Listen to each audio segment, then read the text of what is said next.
And we can take you now to Radio National, where the Agriculture Minister Joe Ludwig is being interviewed by Fran Kelly. Let's take a look. Cattle in Indonesian abattoirs. In light of these new claims, the cattle industry has called for a measured response. Joe Ludwig is the Federal Minister for Agriculture, Fisheries and Forestry. He joins me in our Parliament House studios now. Minister, welcome. Good morning, Fran. Have you seen this footage? What did you think? I have seen the footage, and I think many in the community would be horrified by it. That's why we're taking action. I've referred the matter to the regulator. The regulator will be able to investigate that. I think it's also important to recognise that the community attitude around this is very polarised. Many people up in the north rely on the industry for their jobs, their income. But of course, what I've always said is we have to ensure animal welfare if this trade is to continue with a bright future. I think it's fair to say attitudes to what action we take is polarised, but attitudes to the humane slaughtering of cattle not so polarised. Would you agree with that? Absolutely. We have to ensure, that's why I put in the supply chain, because what we have to do is ensure the slaughtering of animals is done to OIE standards, and it is ensured that the animal welfare outcomes are appropriate. What we can do in this instance, which is different from last June, is that we now have a supply chain. We can identify the supply chain. We can then identify the exporter who exported those cattle, and we can then take appropriate action against that exporter. OK, well, let's go to that. Let's go to this, clear up a few things first. For instance, this footage was shot last month at an abattoir in Timor Petir. Has that abattoir been audited under the new regulatory framework? Is it one of those that is accredited under our scheme?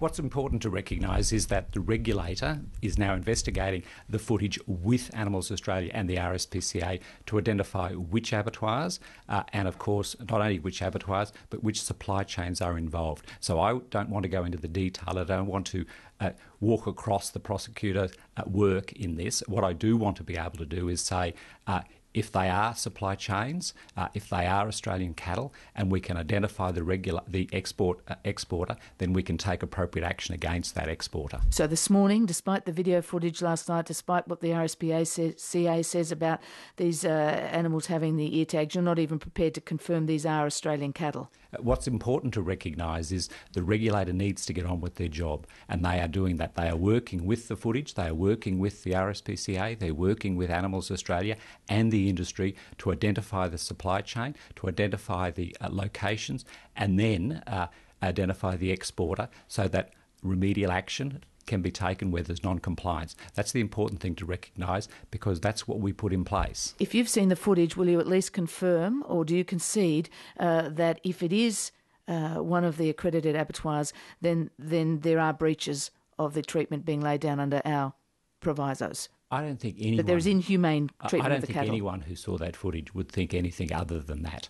And I think that's important to recognise. Certainly, I was shocked by that footage. Again, I don't want to see that footage. Clearly, the supply chain is designed to take remedial action where we see that type of action at the point of slaughter. And that's why I've put in place this supply chain, because industry, prior to the supply chain, was left self-regulated.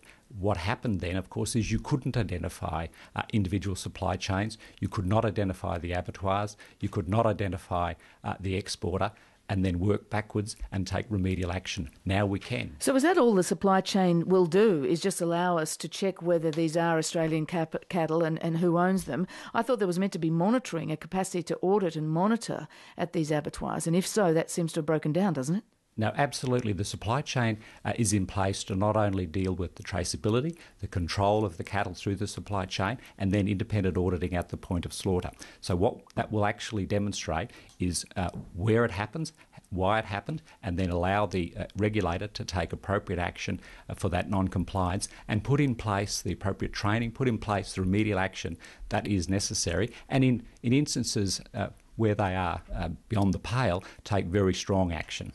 Well, Lynn White from Animals Australia says this latest footage reveals that Indonesian workers can't be relied on, quote, to start cutting up Australian animals before they're even dead.